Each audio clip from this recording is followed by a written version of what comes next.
अस्सलाम वालेकुम स्टूडेंट्स। हम लेकर आए हैं आपके लिए कुछ सवालात।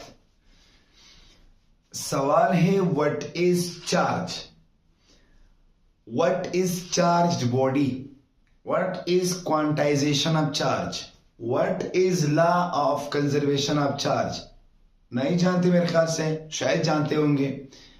आज हम आपको इन सवालों के मुकम्मल डिटेल और कंसेप्ट के साथ जवाब बताएंगे कि चार्ज क्या है, क्वांटाइजेशन ऑफ चार्ज क्या है, कंजर्वेशन ऑफ चार्ज क्या है और चार्ज बॉडी के हम बॉडी को कैसे कैसे चार्ज कर सकते हैं। यानी हम आपको आज second year chapter number 1 electrostatics, जानते होंगे आप, इलेक्ट्रोस्टैटिक्स बोर्ड के ऊपर लेकर आए। इनका जो पहले 2 पेजेस, इनके अंदर जो कंसेप्ट छुपा हुआ है, किताब ने जिस तरह आपसे कंसेप्ट छुपाया है, हम कोशिश करेंगे आपको वो concept full easy and conceptual method से समझा दे। तो सवाल दिमाग में जहन में रखे, कौन कौन से सवाल आते हैं। चार्ज क्या है, चार्ज बॉडी क्या है, हम बॉडी को चार्ज कैसे करेंगे, कंजर्वेशन ऑफ चार्ज क्या है और क्वांटाइजेशन ऑफ चार्ज क्या है। तो यस, कैसे आप लोग, I hope all are fine. कोशिश करते हैं हम आपको आज मुकम्मल, मतलब we will make you ready for such chapter and कोशिश करेंगे कि हम इसी तरह chapter by chapter, topic by topic आपको सब के सब समझा दे। तो शुरू करते हैं आज का लेक्चर अबाउट इलेक्ट्रोस्टैटिक्स। तो सब जानते हैं electro means charge, static means at rest. ये तो सब जानते होंगे। क्यों? क्योंकि जो इलेक्ट्रो लफ्ज है ये निकला हुआ है स्पार्क से, और स्पार्क हम जानते हैं स्पार्क तब होता है जब 2 बॉडीज कांटेक्ट में आते हैं, तो कभी कभी स्पार्क होता है। स्पार्क के दौरान अब चार्ज ट्रांसफर होता है। क्या? जिस तरह आप सर्दियों में अपने ऊपर किसी वगैरह शाल वगैरह रजाई को ऊपर लिपटते हैं, तो वहां पर जो फ्रिक्शन की वजह से आपकी बॉडी उसके अंदर किस्म की स्पार्क प्रोड्यूस होती है। अब उस स्पार्क क्या है? चार्ज है। So spark, electro spark, spark means charge. इन सबसे पहले हमारा मेन कंसेप्ट होगा, मेन टॉपिक होगा चार्ज का। दूसरा है स्टैटिक्स। अब स्टैटिक मींस एट रेस्ट, और सब जानते हैं स्टैटिक लफ्ज आप लोगों ने फर्स्ट ईयर 9th वगैरह में पढ़ा है। स्टैटिक मतलब आप पढ़ते हो static equilibrium, dynamic equilibrium. So static means at rest. तो डिफिनेशन बन गया, the branch of physics which deals with the study of charges at rest. What? branch of physics which deals with the study of charges at rest is called electrostatics. अब आप सोच रहे होंगे कि charge तो हम पढ़ते हैं रेस्ट में, क्या चार्ज मोशन में भी हो सकता है? Of course, charge can be also in motion. इसको हम बोलते हैं इलेक्ट्रोडायनेमिक्स। पहले तो हम क्या पढ़ेंगे? इलेक्ट्रोस्टैटिक्स। बाद में हम क्या पढ़ेंगे? इलेक्ट्रोडायनेमिक्स। अच्छा, अब सवाल है आपसे, सवाल यही कि चार्ज क्या है? What is charge, what is charge. So हम कोशिश करते हैं कि आज चार्ज को एक्सप्लेन करें कि चार्ज है क्या, व्हाट इज चार्ज। अब आप जानते होंगे दुनिया में हमें प्रॉपर्टीज जो मिलते हैं वो 2 किस्म की है। एक है इंट्रिंसिक, एक है एक्सट्रिंसिक। इंट्रिंसिक प्रॉपर्टीज क्या है? ऐसे प्रॉपर्टीज जो आप इनको और एक्सप्लेन नहीं कर सकते, मतलब तब्दील नहीं होंगे, वो नेचुरल गिवन प्रॉपर्टीज है। और ऐसी प्रॉपर्टीज जिसको हम चेंज कर सकते हैं उनको हम एक्सट्रिंसिक बोलते हैं। तो इनमें से चार्ज क्या है? चार्ज ऐसी प्रॉपर्टी है मैटर की, मतलब कहीं पर जहां पर आपको मैटर नजर आ गया, मैटर, तो वहां मैटर में कुछ ना कुछ चार्ज जरूर होगा। मगर मतलब मैं इस तरह बोलता हूं, ये मेरे पास मैटर है, अब इस मैटर में चार्ज है, इस मैटर में चार्ज है, कुदरत ने दिया हुआ है, क्योंकि चार्ज एक इंट्रिंसिक प्रॉपर्टी है, हर चीज की, हर मैटर की है। लेकिन ये चार्ज के अंदर छुपा हुआ है, आज इसको निकालेंगे। तो चार्ज क्या है? चार्ज मैटर की एक ऐसी इंट्रिंसिक प्रॉपर्टी है। क्या है? यानी charge is the intrinsic property of matter. क्या है चार्ज?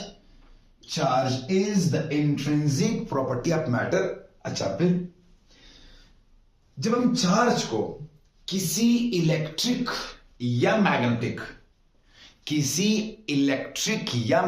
फील्ड में, अब आप सोचेंगे कि इलेक्ट्रिक फील्ड क्या है, मैग्नेटिक फील्ड क्या है। जिस तरह अर्थ के अराउंड, जमीन के अराउंड ग्रेविटेशनल फील्ड है। कौन सा फील्ड है? ग्रेविटेशनल। उसी तरह चार्ज के इर्द गिर्द और मैग्नेट्स के इर्द गिर्द एक फील्ड होता है जिसको हम बोलते हैं electric field and magnetic field. अब चार्ज मैटर की वो इंट्रिंसिक प्रॉपर्टी है कि जब हम चार्ज को इलेक्ट्रिक या मैग्नेटिक फील्ड में, चार्ज को हम इलेक्ट्रिक या मैग्नेटिक फील्ड में रखते हैं, तो वहां पर मैटर उस फील्ड में चार्ज की वजह से इंटरेक्शन शो कर रहा है। मिसाल के तौर पर, फॉर एग्जांपल, हम कहते हैं कि यार यहां पर एक फील्ड होता है इलेक्ट्रिक, लेट सपोज यहां पर इलेक्ट्रिक एंड मैग्नेटिक फील्ड है। अब इलेक्ट्रिक और मैग्नेटिक फील्ड को एक ही जगह पर हम इलेक्ट्रोमैग्नेटिक फील्ड बोलते हैं। इलेक्ट्रोमैग्नेटिक फील्ड मतलब यहां पर एक फील्ड है, सपोज ये फील्ड है फॉर एग्जांपल। अब जब हम इस फील्ड के अंदर चार्ज को रखते हैं क्यू, चार्ज सिंबल होता है Q, charge symbol is Q, यहां पर लिखेंगे नीचे। जब चार्ज को इस फील्ड में रखते हैं तो ये चार्ज मतलब ये मैटर, क्योंकि मैटर है, मैंने कहा था ये मैटर की प्रॉपर्टी है, इंट्रिंसिक प्रॉपर्टी ऑफ मैटर है। तो जब हम चार्ज को इसके अंदर रखते हैं तो ये चार्ज इस फील्ड के साथ इंटरेक्शन शो कर रहा है, मतलब ये फोर्स फील कर रहा है। क्या? फोर्स, जिसको अगर चार्ज आप इलेक्ट्रिक फील्ड में रखते हैं तो चार्ज जो फोर्स फील कर रहा है उसको इलेक्ट्रिक फोर्स बोलते हैं। और जब आप यही चार्ज को मैग्नेटिक फील्ड में रखते नहीं, इसको मूव करवाते हो, याद रखना electric field exerts force on both rest and moving charges, while magnetic field exert force is only on moving charges, not rest charge। तो जब आप इस चार्ज को इस फील्ड में मूव करवाते हैं तो इस फील्ड की वजह से ये चार्ज फोर्स फील कर रहा है।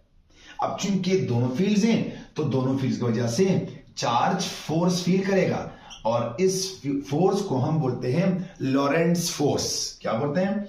Lorentz force. और इस लॉरेंट्ज फोर्स का फॉर्मूला है F is equal to q into v plus E plus v B. ये है लॉरेंट्ज फोर्स का फॉर्मूला। अच्छा, अब charge intrinsic property of matter है, ड्यू टू विच, जिसकी वजह से it shows interaction with electric and magnetic field, यानी electromagnetic field, due to which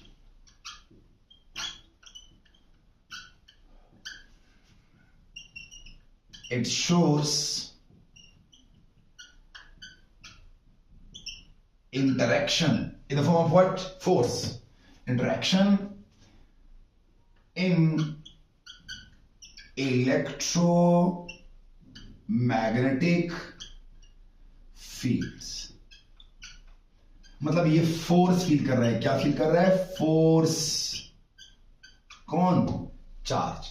अब ये चार्ज है, चार्ज हर मैटर की प्रॉपर्टी है, चार्ज हर मैटर की प्रॉपर्टी है, जिस वजह से वो मैटर किसी फील्ड के अंदर फोर्स फील कर रहा है। कौन सा फोर्स? लॉरेंट फोर्स, मतलब electric force and magnetic force. अच्छा, चार्ज का जो सिंबल है, सिंबल, अब सिंबल फॉर चार्ज इज या तो स्मॉल क्यू या तो कैपिटल क्यू, या तो स्मॉल क्यू, या तो कैपिटल क्यू।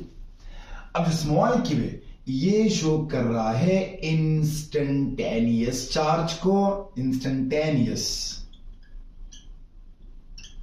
और जो कैपिटल क्यू है ये शो कर रहा है टोटल चार्ज को। अच्छा, दूसरी बात, चार्ज का जो यूनिट है, यूनिट क्या, ये तो चार्ज का सिंबल बन गया, और चार्ज का जो यूनिट है, यूनिट वो है coulomb, coulomb. The unit for charge is coulomb. 5 coulomb, 6 coulomb, 7 coulomb, 8 coulomb. अच्छा, चार्ज एक स्केलर क्वांटिटी है। कौन सी क्वांटिटी है? Scalar. It is a scalar quantity. Charge कौन सी क्वांटिटी है? स्केलर। और दूसरी बात, ये डिराइव्ड क्वांटिटी भी है। चार्ज एक डिराइव्ड क्वांटिटी है, चार्ज एक डिराइव्ड क्वांटिटी है, मतलब ये बेसिक के अंदर नहीं है, ये डिराइव्ड है। एक तो स्केलर है, दूसरी ये डिराइव्ड है। अच्छा, अब चार्ज जो बेसिक चार्जेस है, मतलब हम कोशिश करेंगे कि अब चार्ज की ओरिजिन को समझेंगे। पहले आपको ये भी तो पता होगा चार्ज 2 किस्म की है, या तो चार्ज होगा पॉजिटिव चार्ज, या तो चार्ज होगा नेगेटिव चार्ज। या तो चार्ज है पॉजिटिव, या तो चार्ज है negative. Positive charge, negative charge. और ये भी सब जानते होंगे कि जो पॉजिटिव चार्ज है ये किसी बॉडी में प्रोटॉन्स के एक्सेस की वजह से होता है, प्रोटॉन्स, प्रोटॉन्स। और जो नेगेटिव चार्ज है ये किसी बॉडी के वो अंदर इलेक्ट्रॉन्स के एक्सेस की वजह से होता है। So positive charge is due to protons excess and negative charge is due to, I think यहां तक दिखाई दे रहा है, नहीं यार यहां तक चले दिखाई दे रहा है, हाँ। अच्छा, आगे जाते हैं। अब चार्ज ओरिजिन कहां से, कहां चार्ज मतलब कहां से स्टार्ट हुई है, ओरिजिन ऑफ चार्ज क्या, चले यहां से ओरिजिन ऑफ चार्ज।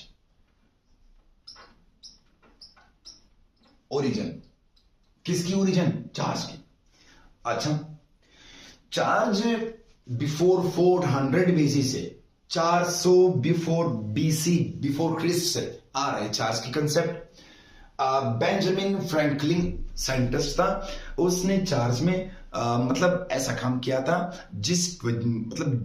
उसके एक्सपेरिमेंट की वजह से चार्ज दुनिया में थोड़ा मिसाल आ गया, लोगों ने स्टडी शुरू किया। इससे पहले भी था, फिर भी अगर हम मैटर की बात करें, मैटर, अब matter is composed of tiny particles called atom. Her matter किस चीज से बना है? एटम से बना है।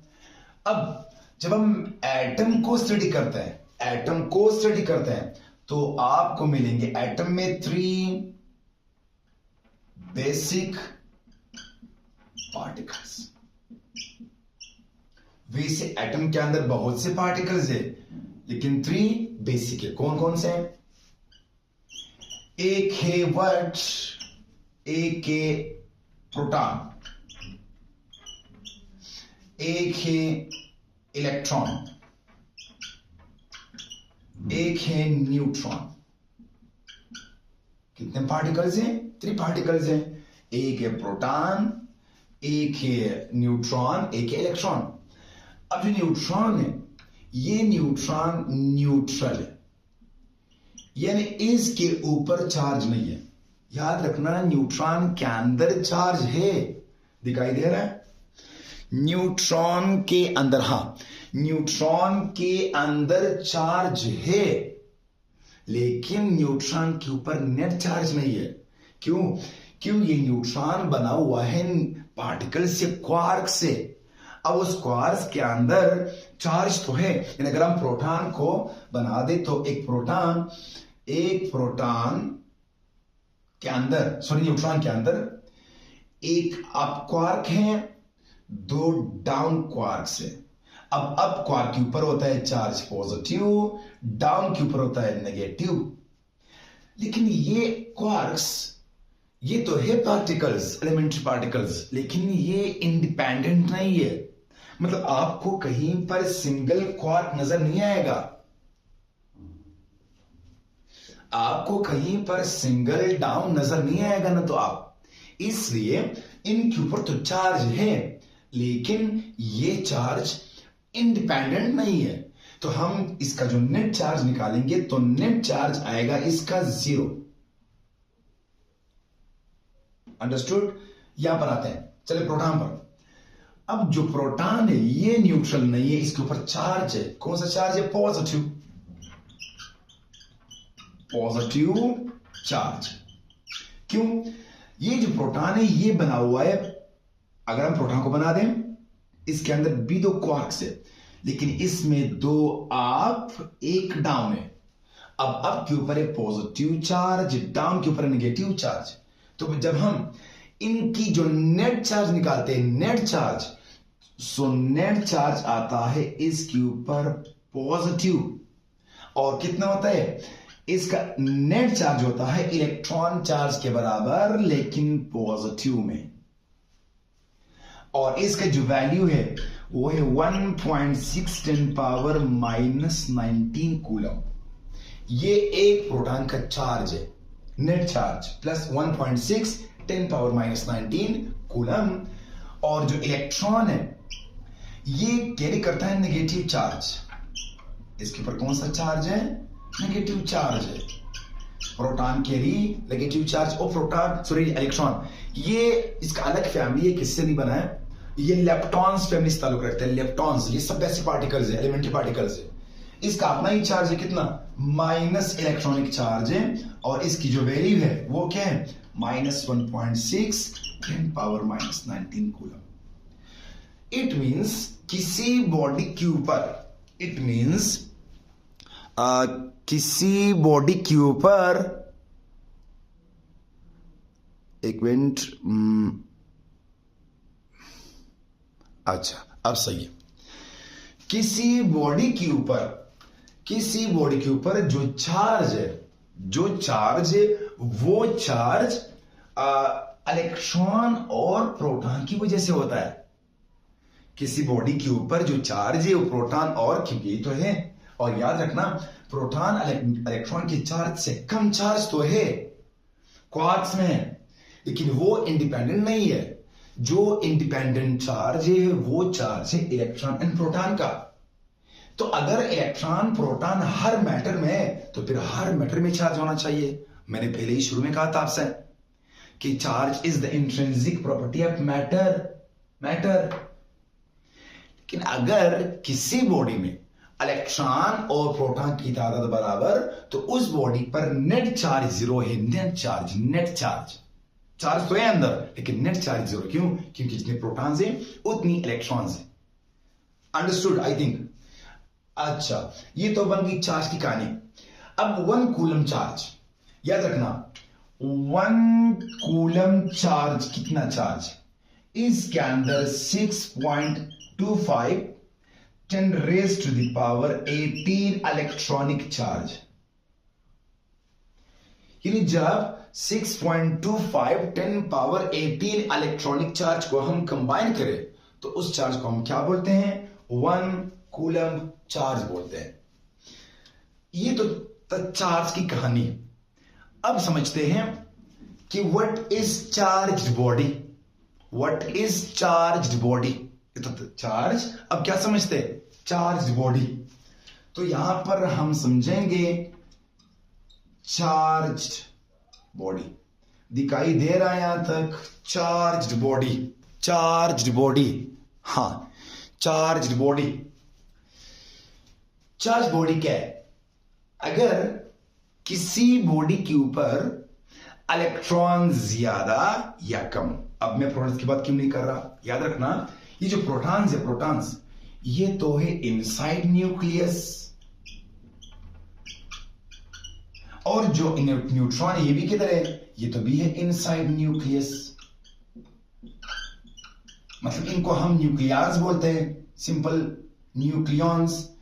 अब बताइए क्या एटम के न्यूक्लियस से, क्या एटम के न्यूक्लियस से हम प्रोटॉन को आसानी निकाल सकते हैं? इसके अंदर आसानी प्रोटॉन या न्यूट्रॉन डाल सकते हैं? कभी नहीं। अगर आपने एटम के न्यूक्लियस से प्रोटॉन निकाल दी तो ये बन गया न्यूक्लियर रिएक्शन, और न्यूक्लियर रिएक्शन इतना आसान नहीं है। यानी प्रोटॉन और न्यूट्रॉन के ऊपर हम यहां पर बात नहीं करते हैं। अगर हम बात करते हैं तो करते हैं इलेक्ट्रॉन्स के ऊपर। क्यों? क्योंकि इलेक्ट्रॉन्स होते हैं शेल्स में, और हम शेल से इलेक्ट्रॉन को बआसानी निकाल सकते हैं, जिसको हम बोलते हैं आयनाइजेशन, एक्साइटेशन। किसी इलेक्ट्रॉन को अपनी शेल से ऊपर की तरफ ले जाना या एटम से बाहर ले जाना, तो आयनाइजेशन, एक्साइटेशन। मतलब अगर आप किसी बॉडी के ऊपर चार्ज लाना चाहते हो, if you want to make a body charged, you must give electrons और रिमूव इलेक्ट्रॉन्स। नहीं समझे मेरी बात? फॉर एग्जाम्पल ये दो बॉडीज है, मैं इन बॉडीज के ऊपर चार्ज लाना चाहता हूं, तो मैं इनको आपस में रगड़ देता हूं ऐसा। अब रगड़ने से, इंशाल्लाह आगे जाकर इसको समझेंगे, रगड़ने से आप इसके ऊपर वर्क कर रहे हैं। वर्क क्या कर रहे हैं आप? वर्क। तो रगड़ने से एक चीज, एक एटम, एक मैटर से इलेक्ट्रॉन रिमूव, दूसरा गेन। तो जब इससे इलेक्ट्रॉन रिमूव होगा तो क्या इसके ऊपर पॉजिटिव चार्ज नहीं बन गया? क्यों? क्योंकि इलेक्ट्रॉन्स तो कम हो गए, electrons are decreased, some electrons are lost by this and some are gained by this। तो जब यहां से इलेक्ट्रॉन लूज तो इसके ऊपर आएगा पॉजिटिव चार्ज, और जब ये इलेक्ट्रॉन गेन करेगा तो क्या आएगा? ये यानी अगर किसी बॉडी के ऊपर इलेक्ट्रॉन्स कम हो गए या तो किसी बॉडी के ऊपर इलेक्ट्रॉन्स ज्यादा हो गए, मतलब या तो डेफिशिएंसी बन गई इलेक्ट्रॉन्स की या एक्सेस बन गया, तो उस बॉडी को हम क्या बोलते हैं? चार्ज्ड बॉडी बोलते हैं। यानी charge body means excess or deficiency of electrons। दिखाई दे रहा है? दिखाई दे रहा है? दिखाई दे रहा है? हाँ चलिए दिखाई दे रहा है। इसको यहां से रिमूव करते हैं, यहां पर लिखते हैं of electrons make a body charged body। excess or deficiency of electrons make a body charged body। अच्छा अब समझते हैं बॉडी को चार्ज कैसे करेंगे। How to charge, how to charge, how to charge a body. चलिए समझते हैं। इसको नोट करें। अगर नोट करना चाहते हो तो स्क्रीनशॉट ले या नोट करें, वीडियो को पॉज करके कॉपी के ऊपर नोट्स बनाए। लेकिन याद रखना एक्चुअल नोट्स वो है जो आप खुद बनाए, खुद से। तो खुद से ट्राई करें, फिर भी अगर लिखना चाहते तो लिख लें और फिर या स्क्रीनशॉट लें। चलिए रिमूव करते हैं 1 2 3। अच्छा अब आते हैं हम किसके ऊपर? How to charge a body, how to charge a body. अब आते हैं how to charge a body. Sorry पहले 5-6 मिनट में वीडियो की क्वालिटी बोर्ड के ऊपर अच्छी नहीं थी, देखा नहीं था। जब देख ली तो इसको सही किया, माजरत उसके लिए। फिर भी दिखाई तो देता होगा आपको वही राइटिंग, लेकिन बाद में सही हो गया। अच्छा how to charge a body, how to charge a body. क्या कंसेप्ट आज हमारा दूसरा? How to charge a body. हम बॉडी को 3 मेथड से, 3 तरीकों से चार्ज कर सकते हैं। हम बॉडी को चार्ज कर सकते हैं 3 तरीकों से। कितने? 3 मेथड्स। There are 3 methods. कितने मेथड्स हैं? 3 मेथड्स। पहला है बाय फ्रिक्शन। क्या? By friction. हम बॉडी को चार्ज कर सकते हैं किस तरीके से? Friction. What is friction? Friction तो सब जानते, friction is an opposite force which always oppose relative motion of two bodies in contact. इसलिए हमारा टॉपिक है ही नहीं, हम सिर्फ बॉडी को क्या करते हैं, चार्ज करते हैं। लेट ये टू बॉडीज हैं, फॉर एग्जाम्पल ये बॉडीज न्यूट्रल है फिलहाल, इट मींस इन बॉडीज के ऊपर नेट चार्ज 0 है, जितने इलेक्ट्रॉन्स उतनी प्रोटॉन्स। अब अगर मैं एक बॉडी को दूसरी बॉडी के अपोजिट मूव करूं लेकिन कांटेक्ट में, ऐसा करो, एक बॉडी को दूसरी बॉडी से ऐसा करो, ऐसा, तो क्या मैं इस बॉडीज के ऊपर वर्क नहीं कर रहा? जब आप इसको फ्रिक्शन के अगेंस्ट जब आप इसको मूव करते तो आपके मूव करने से एक बॉडी दूसरी बॉडी को रोक रही है, किस फोर्स से? फ्रिक्शन फोर्स से, ये तो सब जानते हैं। तो आप इसको मूव कर रहे लेकिन फ्रिक्शन के अगेंस्ट, और जब आप इस फ्रिक्शन के अगेंस्ट आप बॉडीज को मूव करोगे तो friction will oppose you have to perform some work.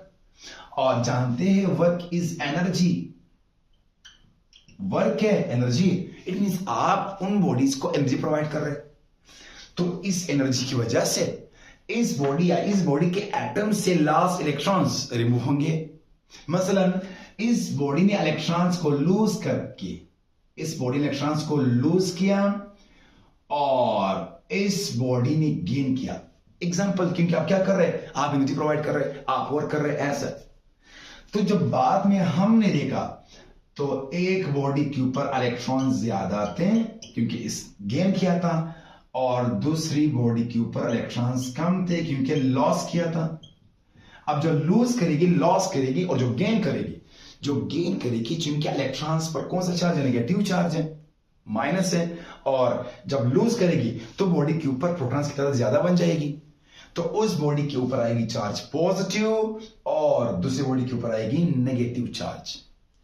इस तरह हम बॉडीज को फ्रिक्शन से चार्ज कर सकते हैं। और पहले जमाने में जब इलेक्ट्रो जब चार्ज की डिस्कवरी हुई थी 400 BC से पहले, तो उसी तरीके से हुई थी। इसलिए बास टीचर्स, बास बुक्स मानते हैं कि फ्रिक्शन इज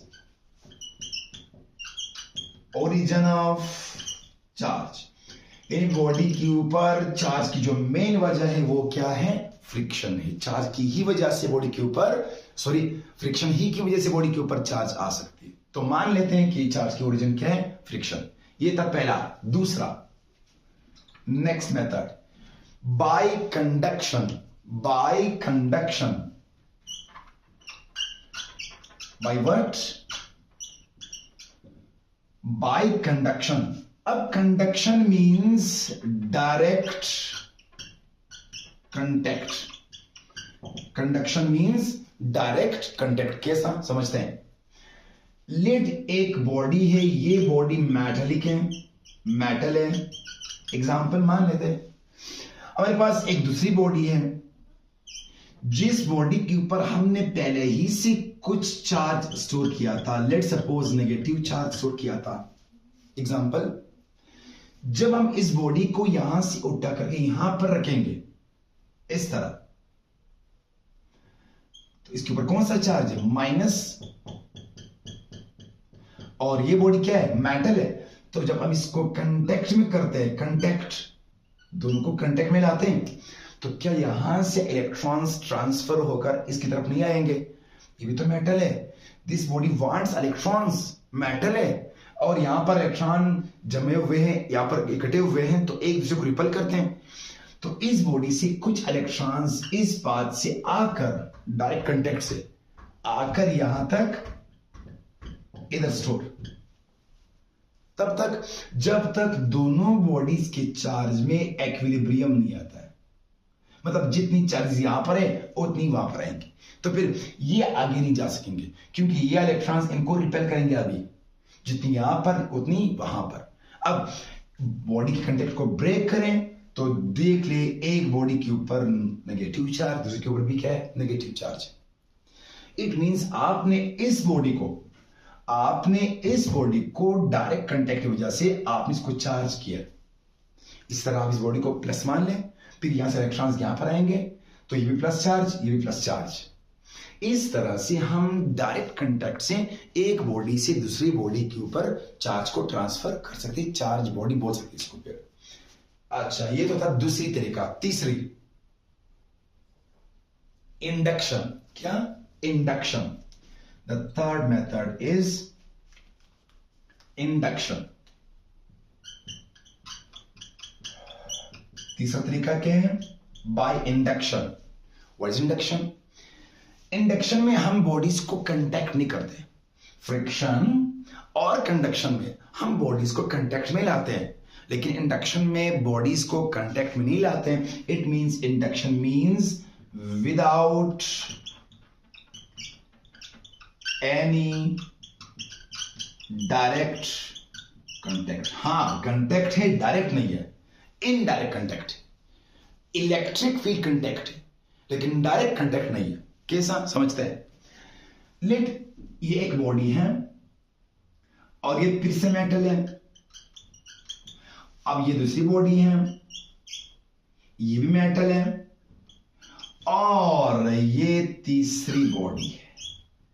और इस बॉडी को हमने फर्ज करें नेगेटिवली चार्ज किया है, यानी ये नेगेटिवली चार्ज बॉडी है।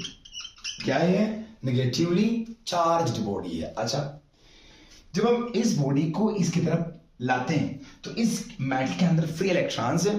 अब वो फ्री इलेक्ट्रॉन्स इन इलेक्ट्रॉन्स की वजह से रिपल्जन फील करेंगे, क्योंकि हमने आपको एक चीज बताया था, शायद भूल गए होंगे। हम बोलते हैं सेम लाइक चार्जेस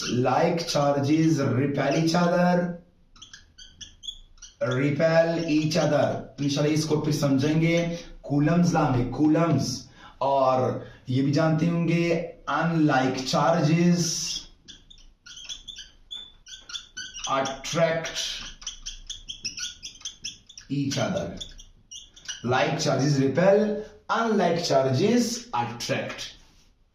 इसको समझेंगे फिर कूलम्स लॉ में। किस लॉ में? कूलम्स लॉ में। Coulomb's law, Charles Coulomb's law. अच्छा, तो ये इलेक्ट्रॉन्स इन इलेक्ट्रॉन्स की वजह से रिपल्जन फील करेंगे, उस तरफ आएंगे। अब अगर मैं तो इस बॉडी की वजह से इसको चार्ज कर रहा हूं, अगर मैं यहां पर एक स्मॉल कांटेक्ट दूं, तो जो इसके फ्री इलेक्ट्रॉन्स यहां पर स्टोर हो गए थे इसकी वजह से, क्या वो यहां पर नहीं आएंगे अभी तोड़े? ऑफ कोर्स आएंगे, क्योंकि आपने कांटेक्ट किया था। अब इसको आपने नजदीक रखा है, इलेक्ट्रॉन्स यहां से यहां ट्रांसफर हो रहे हैं। जब आप समझे कि यार इलेक्ट्रॉन तो ट्रांसफर हो गए, अब इस कांटेक्ट को ब्रेक करें ताकि वो इलेक्ट्रॉन्स फिर से वहां पर ना आए इस बॉडी के ऊपर। इस बॉडी को अवे करें, तो जब इसको अवे करोगे तो इससे तो इलेक्ट्रॉन्स निकल गए। तो जब इलेक्ट्रॉन्स निकल गए, इसके ऊपर नेट में कौन सा चार्ज रह जाएगा? प्लस चार्ज, क्योंकि इसे तो इलेक्ट्रॉन्स यहां पर ट्रांसफर हो गए थे। अब इसके ऊपर क्या है? नेगेटिव चार्ज इस तरीके से, और इसके ऊपर कौन सा चार्ज आ गया इस बॉडी की वजह से? इनडायरेक्ट कांटेक्ट की वजह से। कौन सा चार्ज? Positive charge. तो ये है इंडक्शन। अब इंडक्शन का एक और तरीका भी है जिससे आप चार्ज को बॉडी के ऊपर इंड्यूस कर सकते हैं। चलिए इसको रिमूव करते हैं। अच्छा, इंडक्शन का दूसरा तरीका क्या है जिसके जरिए आप बॉडी के ऊपर चार्ज को स्टोर कर सकते हैं, मतलब इंड्यूस कर सकते हैं। अच्छा, चले एक बॉडी है, अब मैं इस बॉडी के ऊपर चार्ज को लाना चाहता हूं, इंड्यूस लाना चाहता हूं, करना चाहता हूं। यहां पर दूसरी बॉडी है, मैं इस बॉडी को इसके साथ कांटेक्ट में नहीं कर सकता क्योंकि ये इनडायरेक्ट कांटेक्ट है, विदाउट कांटेक्ट है। तो मैं इस बॉडी को यहां पर अर्थ कर देता हूं।